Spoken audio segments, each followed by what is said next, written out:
infatti qua siamo nel 2003, allora, questa è un'altra bella storia, ce ne sono tante. Lui è stata la sua tesi di laurea, pensate, aveva credo 19 anni e ha scoperto questo effetto che si chiama effetto Josephson e che, aspettate qua, aspettiamo ancora un attimo, che ha a che fare con quelle proprietà quantistiche di cui non vi ho parlato. Dopo questa, era un prodigio, queste persone prodigio, dopo questa scoperta è diventato pazzo, come poi a volte succede, aveva dato troppo in fretta.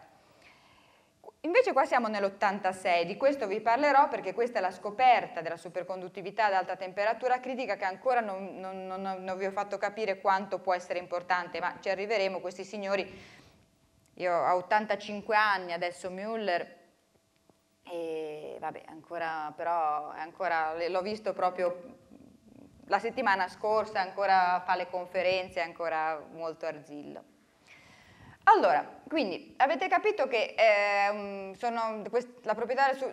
la superconduttività non è una proprietà sola, ma è più proprietà e quindi le applicazioni possono essere molto differenziate.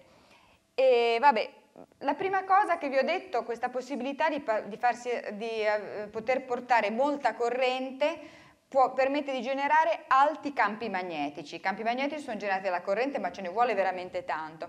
E allora, adesso poi ci arriveremo, ma forse di LHC, o quanto ho capito avete già sentito parlare, cioè tutti i grandi acceleratori per permettere l'accelerazione delle particelle usano campi magnetici intensissimi che possono essere realizzati solo con superconduttori.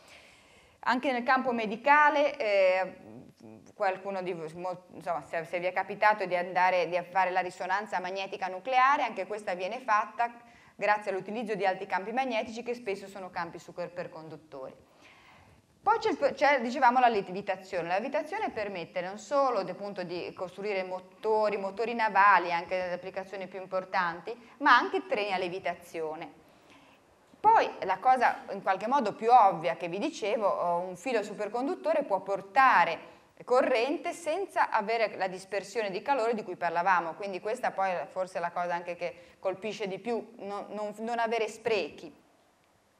E poi ci sono anche applicazioni, che queste che vi dicevo, legate a aspetti più elettronici, e anche qua ne abbiamo molti. Allora, vediamo un attimo quindi alcuni esempi.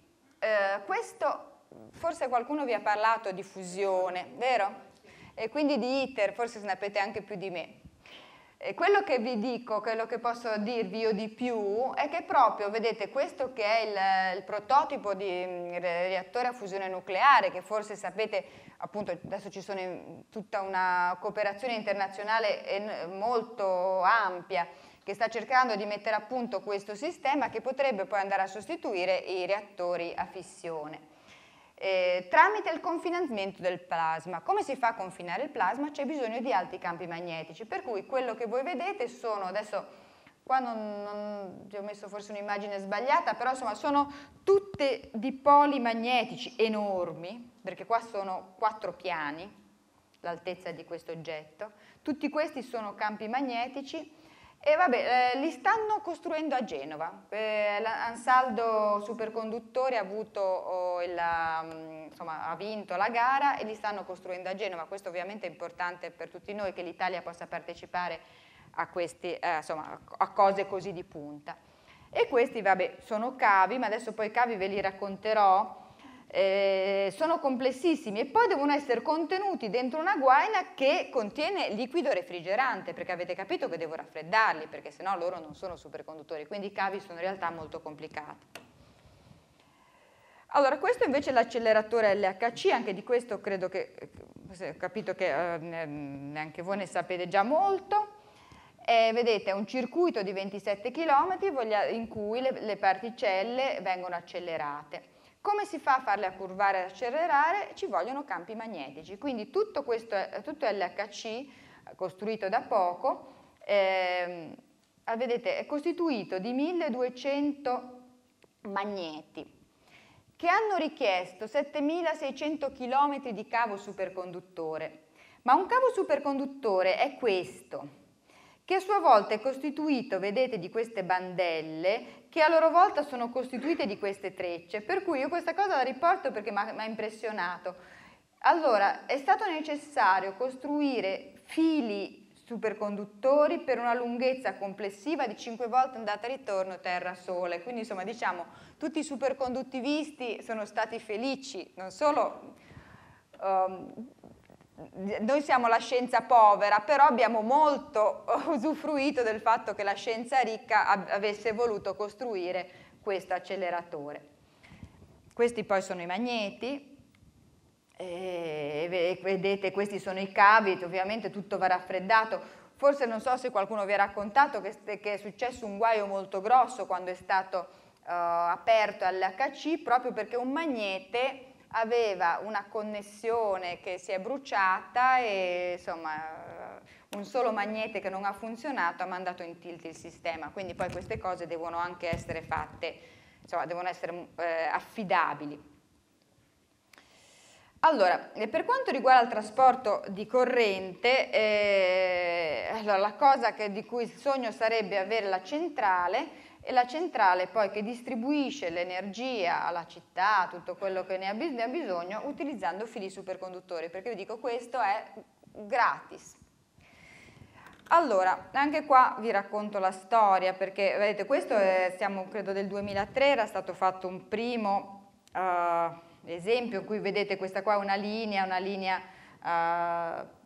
dimostrativa, ha funzionato a quei tempi, ma si parla prima del 2000, veramente si pensava di poter costruire linee di questo tipo.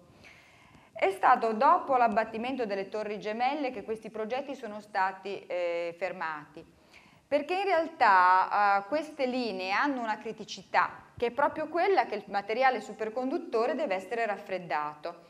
E se io a un certo punto interrompo la linea di raffreddamento, come si è bruciato quel magnete, si brucerà tutta la linea che porta corrente. Quindi questo tipo di, insomma, si è pensato che fosse un sistema molto attaccabile da eventuali terroristi e quindi insomma tutto questo studi che riguardava proprio il trasporto su lunghe distanze, quindi molto distribuito nel territorio, è stato abbandonato.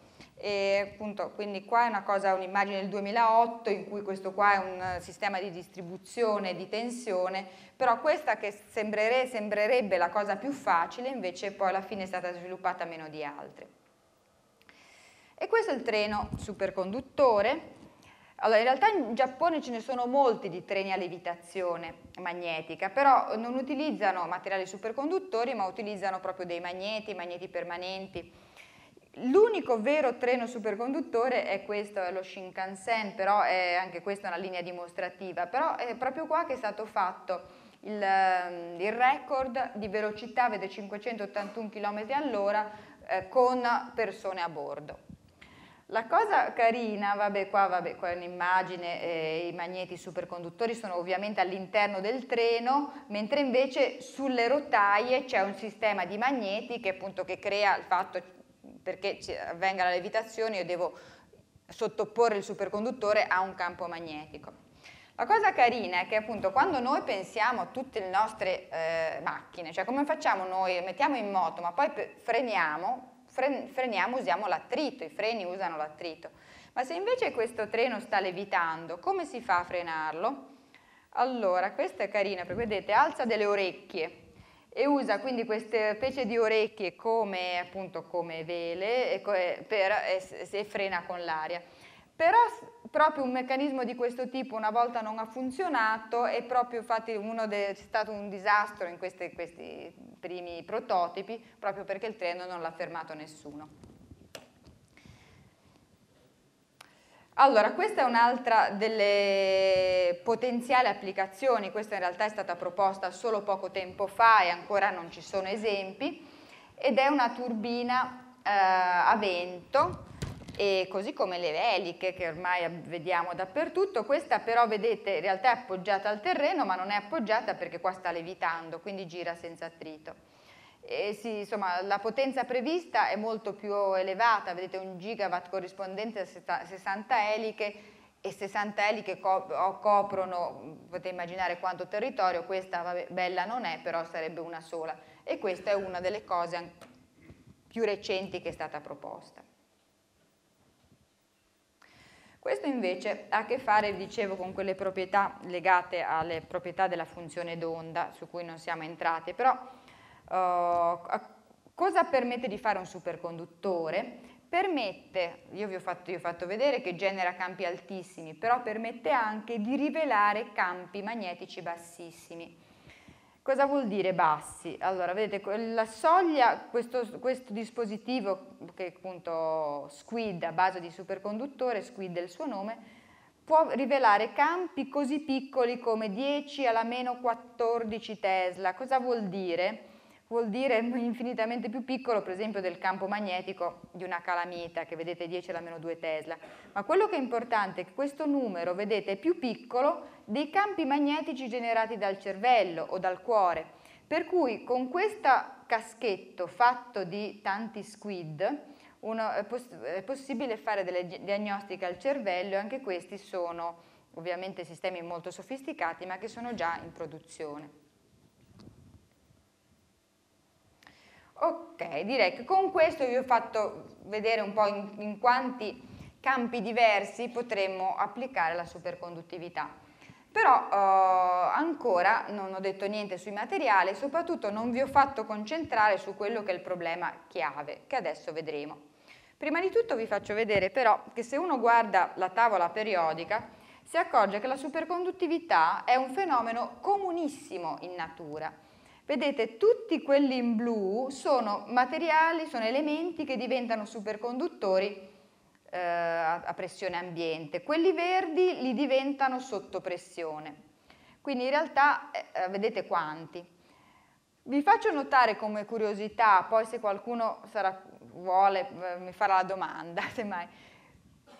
Quelli che sono per noi i metalli buoni, no? Quelli che noi usiamo per far passare la corrente meglio, vedete il rame, poi l'argento, l'oro, non li sono. Cioè questa è una peculiarità che, vabbè, adesso non mi interrompo, ma semmai poi dopo ve lo spiego. Quindi in realtà i metalli buoni non sono superconduttori, ma i metalli cattivi sì. Però adesso arriviamo ai problemi. Qua è rappresentato, allora qua c'è l'anno, qua c'è la scoperta, la storia parte nel 1911 e qua c'è la temperatura critica dei vari elementi che sono stati scoperti. Allora vedete che si parla purtroppo di temperature critiche estremamente basse, per cui di fatto, siccome abbiamo capito che il materiale è superconduttore solo se è raffreddato sotto questo valore, vuol dire che il piombo, il mercurio, il niobio, benissimo, loro sono superconduttori, ma io devo immergerli, devo raffreddarli a temperature più basse della loro temperatura critica. Qua tanto ve le faccio subito vedere quali sono i liquidi refrigeranti che possiamo usare. L'elio liquido ne abbiamo parlato, l'elio liquido a temperatura quando è liquido a 4,2, quindi lui effettivamente permette di rendere superconduttori sia il piombo che il niobio, che il nitruro, cioè di niobio, tutti quelli che voi vedete rappresentati qua. L'elio liquido però, come vi ho già detto, è piuttosto raro, l'elio è raro in natura e soprattutto lo stiamo esaurendo. Quindi non si può anche pensare, tutte le applicazioni che vi dicevo, LHC oppure ITER, utilizzerebbero magneti che sono immersi in elio liquido, però non può pensare a uno sviluppo enorme se poi l'elio liquido non ce l'avremo più. C'è un'altra temperatura importantissima, che è quella invece in cui diventa liquido l'azoto. Sta lassù in cima, qua siamo a 70 gradi Kelvin, siamo ancora molto lontani dalle temperature ambienti, però l'azoto, lo sapete, l'aria è costituita principalmente di azoto, quindi ce n'è quanto ne vogliamo. Raffreddare l'azoto liquido costa molto meno dell'elio liquido, cioè noi che facciamo esperimenti sui superconduttori compriamo elio liquido e il costo è intorno a 10 euro al litro. Qua saremo meno di 10 volte di meno, quindi non solo l'azoto c'è, ma è anche proprio meno costoso raffreddarlo. Se non che però tutti questi, vedete qua la storia va avanti, no? La temperatura critica negli anni è aumentata, ma purtroppo sempre i valori sono rimasti bassi. Però, anzi, vi dirò di più, la teoria di quei tre signori, delle coppie di Cooper, prevedeva che non si potesse avere Tc più alta di 30 Kelvin. Quando io studiavo appunto insieme a Giulio all'università, il mio libro diceva la superficie massima che uno può avere è 30-40 ed erano questi anni qua.